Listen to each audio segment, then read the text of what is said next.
भारतीय वायुसेना का फ्लाइट सूट, शूज, काले चश्मे और सेना की टोपी के साथ चलकर आ रही राष्ट्रपति मुर्मू का ये अंदाज किसी महिला फौजी की तरह था। पूरी तैयारी के बाद राष्ट्रपति ने सुबह 11:10 पर एयरबेस से उड़ान भरी। ग्रुप कैप्टन अमित गेहानी की अगुवाई में गया फाइटर जेट 40 मिनट तक आसमान में रहा। इसके बाद उसकी लैंडिंग हुई। उड़ान भरने से पहले एयरफोर्स स्टेशन पर राष्ट्रपति को गार्ड ऑफ ऑनर दिया गया। इसके बाद राष्ट्रपति ने खुली जीप में सेना के जवानों की सलामी ली। अंबाला में उनके साथ वायुसेना अध्यक्ष भी मौजूद थे। राष्ट्रपति मुर्मू से पहले साल 2006 में राष्ट्रपति एपीजे अब्दुल कलाम और साल 2009 में राष्ट्रपति प्रतिभा पाटिल भी इसी तरह फाइटर जेट में बैठ चुके हैं।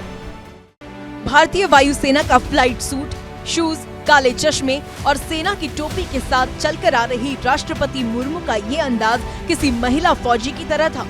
पूरी तैयारी के बाद राष्ट्रपति ने सुबह 11:10 पर एयरबेस से उड़ान भरी। ग्रुप कैप्टन अमित गेहानी की अगुवाई में गया फाइटर जेट 40 मिनट तक आसमान में रहा। इसके बाद उसकी लैंडिंग हुई। उड़ान भरने से पहले एयरफोर्स स्टेशन पर राष्ट्रपति को गार्ड ऑफ ऑनर दिया गया। इसके बाद राष्ट्रपति ने खुली जीप में सेना के जवानों की सलामी ली। अंबाला में उनके साथ वायुसेना अध्यक्ष भी मौजूद थे।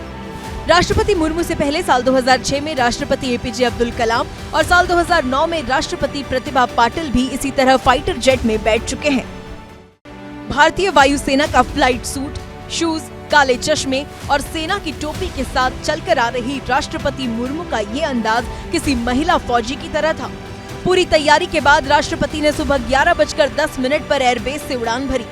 ग्रुप कैप्टन अमित गेहानी की अगुवाई में गया फाइटर जेट 40 मिनट तक आसमान में रहा। इसके बाद उसकी लैंडिंग हुई। उड़ान भरने से पहले एयरफोर्स स्टेशन पर राष्ट्रपति को गार्ड ऑफ ऑनर दिया गया।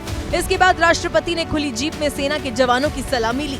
अंबाला में उनके साथ वायुसेना अध्यक्ष भी मौजूद थे। राष्ट्रपति मुर्मू से पहले साल 2006 में राष्ट्रपति एपीजे अब्दुल कलाम और साल 2009 में राष्ट्रपति प्रतिभा पाटिल भी इसी तरह फाइटर जेट में बैठ चुके हैं।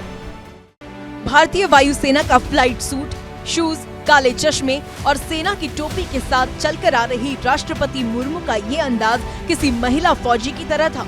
पूरी तैयारी के बाद राष्ट्रपति ने सुबह 11:10 पर एयरबेस से उड़ान भरी। ग्रुप कैप्टन अमित गेहानी की अगुवाई में गया फाइटर जेट 40 मिनट तक आसमान में रहा। इसके बाद उसकी लैंडिंग हुई। उड़ान भरने से पहले एयरफोर्स स्टेशन पर राष्ट्रपति को गार्ड ऑफ ऑनर दिया गया। इसके बाद राष्ट्रपति ने खुली जीप में सेना के जवानों की सलामी ली। अंबाला में उनके साथ वायुसेना अध्यक्ष भी मौजूद थे। राष्ट्रपति मुर्मू से पहले साल 2006 में राष्ट्रपति एपीजे अब्दुल कलाम और साल 2009 में राष्ट्रपति प्रतिभा पाटिल भी इसी तरह फाइटर जेट में बैठ चुके हैं। भारतीय वायुसेना का फ्लाइट सूट, शूज, काले चश्मे और सेना की टोपी के साथ चलकर आ रही राष्ट्रपति मुर्मू का ये अंदाज किसी महिला फौजी की तरह था। पूरी तैयारी के बाद राष्ट्रपति ने सुबह 11:10 पर एयरबेस से उड़ान भरी। ग्रुप कैप्टन अमित गेहानी की अगुवाई में गया फाइटर जेट 40 मिनट तक आसमान में रहा। इसके बाद उसकी लैंडिंग हुई। उड़ान भरने से पहले एयरफोर्स स्टेशन पर राष्ट्रपति को गार्ड ऑफ ऑनर दिया गया। इसके बाद राष्ट्रपति ने खुली जीप में सेना के जवानों की सलामी ली।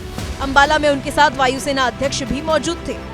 राष्ट्रपति मुर्मू से पहले साल 2006 में राष्ट्रपति एपीजे अब्दुल कलाम और साल 2009 में राष्ट्रपति प्रतिभा पाटिल भी इसी तरह फाइटर जेट में बैठ चुके हैं।